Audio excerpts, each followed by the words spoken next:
ശ്രീ ഗുരുവായൂരപ്പ ശരണം നാരായണ തിരുമംഗലത്തെ ദേവരേ ശരണം ദക്ഷിണാമൂർത്തി ശരണം സദ്ഗുരുഭ്യോ നമ ഭക്തേഭ്യോ നമ. ശ്രീമദ് ഭാഗവത മഹാപുരാണം ഏകാദശ സ്കന്ധം 29-ാം അധ്യായം. ഭാഗവതത്തിലെ 320-ാമത്തെ അധ്യായമാണ് ഇത്. ഉദ്ധവോപദേശം കഴിഞ്ഞ് ഉദ്ധവൻ ശ്രീകൃഷ്ണനെ നമസ്കരിക്കുന്നതും ഭഗവാൻ അനുഗ്രഹിക്കുന്നതുമായിട്ട് ലീലകൾ.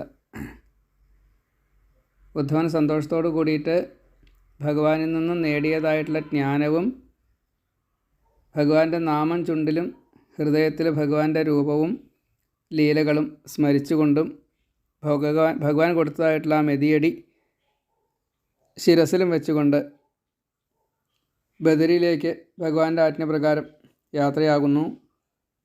വിരഹം സഹിക്കാൻ വയ്യ, എന്നാലും ലോകഹിതത്തിനായിട്ടാണല്ലോ ഭഗവാൻ തന്നോട് ഈ ആജ്ഞ ചെയ്തത്.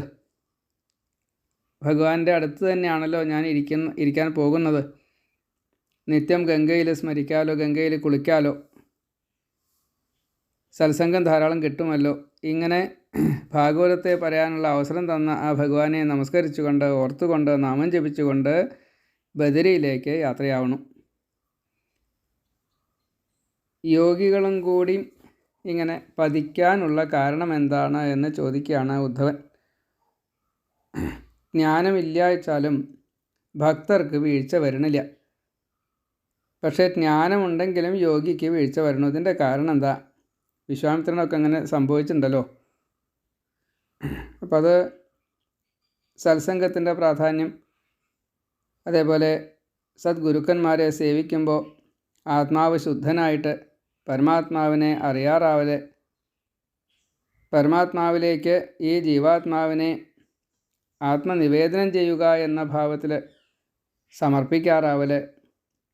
ഇതല്ലാതെ കണ്ട് ഉദ്ധവ അതിനെന്താ വേറൊരു വഴി? അപ്പോൾ ഉദ്ധവൻ ഇതൊക്കെ കേട്ടത് നല്ലോണം മനസ്സിലായിട്ടുണ്ട്. എന്നാലും ഭഗവാന്റെ മൊഴിയായിട്ട് അത് കേൾക്കണം, അതിനു വേണ്ടി ചോദിച്ചതാ. അങ്ങനെ ഭഗവത് അനുഗ്രഹം കിട്ടി. ഉദ്ധവൻ നമസ്കരിച്ചു. മെതിയടി വേണമെന്ന് വാശി പിടിച്ച് വാങ്ങി. അങ്ങനെ ഭഗവാൻ ഈ ഉദ്ധവരെ യാത്രയാക്കുകയാണ്. നമുക്കത് പാരായണം ചെയ്യാം. ശ്രീ ഗുരുവായൂരപ്പ. ഓം. തന്നിലിരിക്കുന്ന പ്രാപഞ്ചികങ്ങളെ മിഥ്യയായി കണ്ടു ത്യജിക്കണം ബുദ്ധിമാൻ. കൃഷ്ണ ഭഗവാനെ ആത്മജ്ഞനാകുവാൻ സാധുജനം യോഗമെങ്ങനെ ചെയ്യണം? കൃഷ്ണ എളുപ്പത്തിൽ അങ്ങിൽ ലയിക്കുവാൻ മാർഗം പറയണേ ചിത്തമടക്കുവാൻ. ആനന്ദം നേടാതെ ക്ലേശിക്കും യോഗിയും മായയിൽ പെട്ടവർ ഭോഗം ഭുജിച്ചിടും. നാരങ്ങൾക്കൊക്കെയും ബന്ധുവാം ശ്രീഹരേ, അങ്ങയെ മാത്രം ഭജിക്കുന്ന ഭക്തരെ സ്വന്തമെന്നോതുന്നു അങ്ങം സ്വലീലയാൽ. ദേവകൾക്കും വേറെ ആശ്രയം കിട്ടുമോ? വാനരർക്കങ്ങ് കൊടുത്തില്ലേ സഖ്യവും. ഗോപികൾക്കും കുബ്ജ ഗോവിനും രക്ഷയായി സത്സംഗിയായി ഭക്തർക്കേകി അഭയവും. മറ്റാർക്കുമേകാൻ കഴിയാത്ത സ്നേഹമായി അന്യദേവന്മാരെ ഭക്ത്യാ ഭജിക്കുകിൽ. ഭോഗത്തെ തന്നിടും മുക്തി മറന്നിടും. നിഷ്കാമനായി വിഷ്ണു സേവയെ ചെയ്യുകിൽ സൗഖ്യവും മുക്തിയും നേടിടും നിശ്ചയം. വന്നു ഗുരുവായെനിക്കേകി ജ്ഞാനവും കാരുണ്യവും ഹരേ വൈരാഗ്യം ഭക്തിയും. വീട്ടാഞ്ഞരുക്കം ഇതിനു പകരമായി ആത്മനിവേദനം ചെയ്തു നമിപ്പു ഞാൻ. ഉദ്ധവനെ നോക്കി പുഞ്ചിരിച്ചു ഹരി, മുമ്മൂർത്തി ഭാവത്തെ ചെയ്യുന്ന മംഗളൻ. ഭാഗവതധർമ്മം ശ്രദ്ധിച്ചു കേൾക്കുവാൻ ചൊല്ലി ഹരി മർത്യമൃത്യു ഭയം വിടാൻ. കർമ്മങ്ങൾ ചെയ്തു ഫലമൊപ്പം എൻ പ്രിയം, നിഷ്കാമനായി എന്നിലർപ്പിക്കണം ബുധൻ. ചിത്തമാലിന്യങ്ങൾ തീർക്കാൻ സദാഹൃതി, രൂപവും ലീലയും നാമവും ഓതണം. ആശ്രയം ഞാൻ മാത്രമെന്ന ഭാവത്തോടെ സത്സംഗവും തീർത്ഥക്ഷേത്രത്തിൽ വാസവും ദേവാസുരമർത്യ ഭക്തർ തൻ ശൈലികൾ ചെയ്യണമൊറ്റയ്ക്കും കൂട്ടായും മാനുഷർ. ക്ഷേത്രങ്ങളിൽ പൂരം ഉത്സവം നാമവും സ്വാധ്യായവും ചെയ്ത് നിർമ്മല ചിത്തനായി താതാത്മ്യം പൂണ്ടുതാൻ ഈശ്വരൻ തന്നെയായി ആത്മജ്ഞനായി ഉള്ളിൽ കാണണം സാക്ഷിയെ. സിന്ധുവിൽ ചേരും നദിയുടെ സ്വത്വവും നഷ്ടമാകുന്നു ലയം പൂർണ്ണമാകയാൽ. ബ്രഹ്മാംശമാം ജീവൻ കർമ്മങ്ങൾ തീർത്തുടൻ എത്തണം ബ്രഹ്മത്തിൽ ലക്ഷ്യം അതാവണം.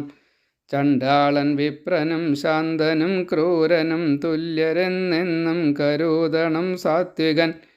താണവരെ നിന്ദ ചെയ്യരുതുദ്ധവ, സ്നേഹിച്ചനുകമ്പ കാട്ടണം ദീനരിൽ. തുല്യരിൽ മത്സരം വേണ്ട, സഖാക്കളായി കാണണം സേവനം ചെയ്യാം വിനീതരായി. മൂത്തവർക്കും ബാലർ ദീനർക്കും സ്ത്രീക്കുമായി ഭേദം കളയണം ദ്വേഷം അസൂയയും. മാനാഭിമാനം സഹിക്കണം മാനവൻ, ലജ്ജിക്കണം തെറ്റു ചെയ്യുമ്പോൾ ജ്ഞാനിയായി. ചണ്ടാളൻ ശ്വാക്കളിൽ പ്രാണിയിൽ ഈശനെ കണ്ടു നമിക്കണം ആത്മാംശമായി നരൻ. മൂവിധ കർമ്മവും സേവനമാക്കുകിൽ മാധവ സേവയായി മാറും വ്രതസ്ഥന്. ദ്വന്ദ്വം കടക്കുകിൽ സാധനാകർമ്മവും നമ്മെ വിടും നിത്യം നൈമിത്തികങ്ങളും. ഏറ്റവും ശ്രേഷ്ഠമീ മാർഗം എന്നിച്ഛയും കാമം നശിക്കും ച്യുതീവരില്ല സഖേ. മുഗുണം പോയിടും ആധിഭയങ്ങളും ദേഹബോധം വിട്ടു കിട്ടും വിവേകവും. ദേവകൾക്കും കൂടറിയാത്ത വേദവും സാരവുമാണിപ്പോൾ തന്നത് ഉദ്ധവ. ആവർത്തനം ചെയ്തു ചൊല്ലി പലവിധം സംശയം തീർക്കുവാൻ ശാശ്വതനാക്കുവാൻ. വേദം പറഞ്ഞ പരമാത്മഭാവവും എത്തിച്ചിടുമെൻ്റെ വാക്കാൽ പ്രവൃത്തിയാൽ. ജീവനെ ശുദ്ധി ചെയ്തെന്നിലെത്തിക്കുവാൻ ഓതി ഞാൻ വേദവും സാരവും മർമ്മവും. എന്നെക്കുറിച്ച് പറയും ഗുരുക്കളെ, ഒപ്പം തൽ ശിഷ്യരെ ശുദ്ധനാക്കുന്നു ഞാൻ. ജ്ഞാനോദിയ ജ്ഞാനം സർവർക്കുമേകണം എന്നിലെത്തിക്കുവാൻ എൻ തുല്യനാം സഖേ. അജ്ഞാനം സംശയം ദുഃഖവും നീങ്ങിയ അങ്ങം ഗുരുവായി ഭവിക്കും ലയം വരെ. ഓതേണ്ട നാസ്തികാധർമ്മി അഭക്തനും ധിക്കാരി വഞ്ചകൻ അജ്ഞർക്കശുദ്ധനും. നൽകണം സ്ത്രീ ശൂദ്രർ ബാലകർക്കും മുതാ. സാത്വികൻ ശുദ്ധൻ അമൃതാന്നഭുക്തനും. ജിജ്ഞാസു അർത്ഥാർത്ഥി ആർത്തനും നൽകണം. 4 വർണ്ണത്തിലെ സർവർക്കുമേകണം. വൈദിക താന്ത്രിക കർമ്മങ്ങളാൽ ധർമ്മം കച്ചവടം കൃഷി കൊണ്ടർത്ഥം നേടിടാം. യോഗാദികൾ കൊണ്ടു നേടുന്ന കാമവും ജ്ഞാനവൈരാഗ്യത്താൽ നേടുന്നു മോക്ഷവും. എന്നുടെ ലീലകൾ ശ്രദ്ധിക്കും ഭക്തന് 4 പുരുഷാർത്ഥം വേഗത്തിൽ നേരിടാം. കർമ്മങ്ങളെ വിട്ട് എന്നിൽ മനം വെച്ച് നിഷ്കാമഭക്തൻ ലയിക്കുന്നു എന്നിലായി. ഇങ്ങനെ കേട്ടതീ തുഷ്ടനായുദ്ധവൻ കണ്ണുനീരാൽ കൃഷ്ണപാദം കഴുകിയും. ഗദ്ഗദ കണ്ഠനായി ചിത്തവിജൃംഭിതൻ ദണ്ഡ നമസ്കാരം ചെയ്തു വിനീതനായി. സൂര്യനാൽ മഞ്ഞ് ഉരുകി പ്രകാശമായി പേടി ഇരുട്ടും തണുപ്പും പോം അഗ്നിയാൽ. അപ്രകാരം കൃഷ്ണ അജ്ഞാനം തീർന്നുപോയി എൻ്റെ വ്യഥകൾ പല സംശയങ്ങളും. ദാസനാമെന്നെ അനുഗ്രഹിച്ചു ഭവാൻ. കാരുണ്യമൂർത്തേ കൃതാർത്ഥൻ ഞാൻ ധന്യനായി. അങ്ങേക്കടുത്തുള്ള യാദവരൊക്കെയും എന്തേ വിഷയങ്ങളിച്ഛിക്കാൻ കാരണം. കൃഷ്ണ അഹം മമ ബന്ധുസ്നേഹം കൊതി ആസക്തിയും ക്രോധലോഭമോഹാദിയും തീർന്നുപോയങ്ങയാൽ ശിക്ഷിതൻ ഞാനിഹ. സച്ചിദാനന്ദത്തിരയായൊടുങ്ങിടും ഏതോ തിരയും കടൽ ജലമല്ലയോ സർവപ്രപഞ്ചവും ആത്മാംശം സർവഥാ എന്നിൽ നിന്നന്യമില്ലെന്നും അറിഞ്ഞു ഞാൻ സ്നേഹപാശക്കെട്ടു പൊട്ടിച്ചു ഞാൻ ഹരേ കേവലമെൻ്റെ അപേക്ഷയെ കേൾക്കണേ എന്നും തവ പാദം ഹൃത്തിൽ തെളിയണേ ദേവാനുസാരം വേദാനുസാരം പ്രവൃത്തി ചെയ്യിക്കണേ കൃഷ്ണപാദാശ്രിതനാക്കണേ സർവഥാ ഭക്തന്മാർക്കെന്നും അഭയം കൊടുക്കുന്ന കൃഷ്ണ ഹരേ മഹായോഗിൻ നമോസ്തുതേ ഭക്തന്മാർക്കെന്നും അഭയം കൊടുക്കുന്ന കൃഷ്ണ ഹരേ മഹായോഗിൻ നമോസ്തുതേ എൻ്റെ അഹം തീർത്തു ദേഹേന്ദ്രിയ മനം കെട്ടണം പാദത്തിൽ ജീവൻ മഹത്തിലും സർവമാത്മാവിലും ചേർക്കണം ശ്രീഹരേ മുക്തിപദം തന്നിൽ ചേർക്കണേ നിത്യമായി ഇങ്ങനെ കേട്ടപ്പോൾ കൃഷ്ണനോദിയുടൻ ഉദ്ധവ പോകൂ ബദരിയിൽ എന്നുടെ പാദതീർത്ഥ ഗംഗാതീരത്തു വാണിടൂ നിത്യം കുളിച്ചു തൊഴുതു വന്ദിച്ചിടൂ പാപം നശിപ്പിച്ചു നിർമ്മല ചിത്തനായി കാട്ടിൽ മരപുരി ചുറ്റി തപസ്വിയായി ശീതോഷ്ണമെല്ലാം സഹിച്ചു കഴിയണം മൂലഫലം തിന്നു ദേഹസുഖം വിടൂ ഇന്ദ്രിയമോഹിതനല്ലാത്ത സ്നേഹിത ആത്മാനുഭൂതി ലഭിക്കും ചടുതിയിൽ ജ്ഞാനവിജ്ഞാനിയായി മുഗുണം തീർത്തുടൻ ദേഹബന്ധം വിടും എന്നിലെത്തും ഭവാൻ ഇങ്ങനെ നൽകി ഭഗവാൻ അനുഗ്രഹം ഉദ്ധവൻ ചെയ്തു പ്രദക്ഷിണം വന്ദനം കാൽക്കൽ നമസ്കാരം ചെയ്തു സുദുഃഖിതൻ തീർന്നു സുഖ ദുഃഖമെങ്കിലും കൃഷ്ണനെ വിട്ടു പിരിയൽ അസഹ്യമായി തോന്നിയ ഉദ്ധവനോദി അതിസ്നേഹാലിങ്ങനെ യാദവരോടുള്ള ബന്ധം മുറിഞ്ഞുപോയി എന്നിൽ നിന്നൊട്ടു മകലരുതേ ഹരേ യാദവരോടുള്ള ബന്ധം മുറിഞ്ഞുപോയി എന്നിൽ നിന്നൊട്ടും അകലരുതേ ഹരേ കൃഷ്ണനെ ധ്യാനിച്ചു ചിത്തം നിറഞ്ഞുപോയി നാമം ജപിക്കയാൽ പാപം നശിച്ചുപോയി വീണ്ടും പ്രദക്ഷിണം ചെയ്തു നമനവും അപ്പോൾ മെതിയടി നൽകി ഹരിമുദാ ഏറ്റി മെതിയടി ഉത്തമാംഗത്തിലായി കൃഷ്ണൈക ഭക്തനായെത്തി ബദരിയിൽ കൃഷ്ണാർപ്പിത ചിത്തൻ കൃഷ്ണൻ്റെ വാക്കിനാൽ പ്രാരബ്ധം തീർത്തു ഹരിപ്രീതി ലക്ഷ്യമായി ഉദ്ധവൻ മുക്തനായി തീർന്നൊരേ വാക്കുകൾ ശൗനക മുഖ്യരെ ഓതി ഞാൻ വേണ്ട പോൽ ആർക്കും ഭവൻ താണ്ടാൻ തോണിയാക്കാം ഋഷേ പാഴാഴി തന്നോരമൃതോ സമമിത്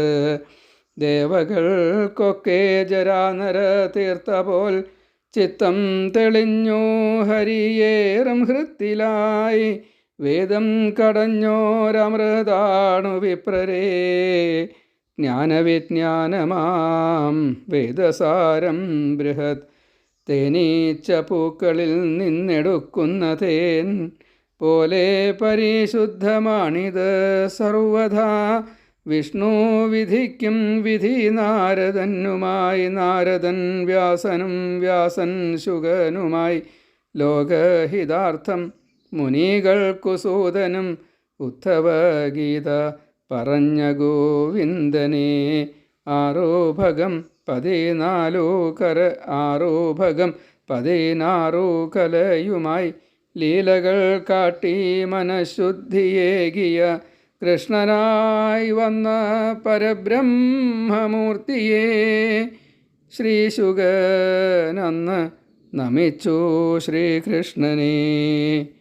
കൃഷ്ണനായി വന്ന പരബ്രഹ്മമൂർത്തിയെ ഞാനും നമസ്കരിക്കുന്നു കൃതാർത്ഥനായി.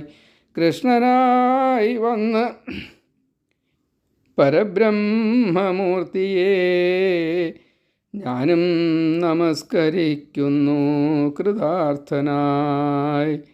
സർവം ശ്രീകൃഷ്ണാർപ്പണമസ്തു. ശ്രീമദ്ഭാഗവത മഹാപുരാണം സംജ്ഞാസംഗ്രഹം സ്കന്ധം 11 അധ്യായം 29 സമാപ്തം. സർവത്ര ഗോവിന്ദനാമസങ്കീർത്തനം. ഗോവിന്ദ ഗോവിന്ദ. എല്ലാ ഭക്തന്മാർക്കും നമസ്കാരം. ഭാഗവതം മൂലം വായിക്കുന്ന ധാരാളം ആൾക്കാരുണ്ട്. അവരുടെ ഒപ്പം ഞാനും വായിക്കാൻ പോകാറുണ്ട്. അതേപോലെ ആചാര്യനായിട്ടും പോകാറുണ്ട്. രണ്ടും ഒരേപോലെ ആഹ്ലാദം തരണു. അതേപോലെ അർത്ഥം അറിഞ്ഞ് വായിക്കുമ്പോൾ അതിന് കുറച്ചും കൂടി അധികം ഭഗവാന്റെ അനുഗ്രഹം കിട്ടുമല്ലോ. അങ്ങനെ ഓരോരോ കഥകളായിട്ട് എഴുതി അത് ക്രോഡീകരിച്ചുകൊണ്ട് അപ്പോൾ അത് ഭാഗവതമാക്കാമെന്ന് തോന്നുകയാണ് ഉണ്ടായത്. 5-8 കൊല്ലത്തെ നീണ്ട പരിശ്രമമാണ് ഇങ്ങനെ ഒരു ഗ്രന്ഥം ഭാഗവതം എഴുതാൻ സാധിച്ചത്. സംഗ്രഹിച്ചിട്ട് പോലും ഇത്രയും വേദികൾ എനിക്ക് അത് നന്നായിട്ട് തന്നെ പാരായണം ചെയ്യാൻ സാധിച്ചു എന്നുള്ളത് ഭഗവാന്റെ അനുഗ്രഹം കൊണ്ട് മാത്രമാണ്. എല്ലാ ഭക്തന്മാർക്കും ഈ ഒരു ശ്രീകൃഷ്ണനിൽ ഭക്തിഭാവം ഉണ്ടാകുന്ന രീതിയിൽ, ഒരു ലയം ഉണ്ടാകുന്ന രീതിയിൽ ഇത് വായിക്കാനും മറ്റുള്ളവർക്ക് പറഞ്ഞു കൊടുക്കാനും സാധിക്കുമാറാകട്ടെ എന്ന് പ്രാർത്ഥിച്ചുകൊണ്ട് സമർപ്പിക്കുന്നു. സർവത്ര ഗോവിന്ദനാമ സങ്കീർത്തനം. ഗോവിന്ദ ഗോവിന്ദ.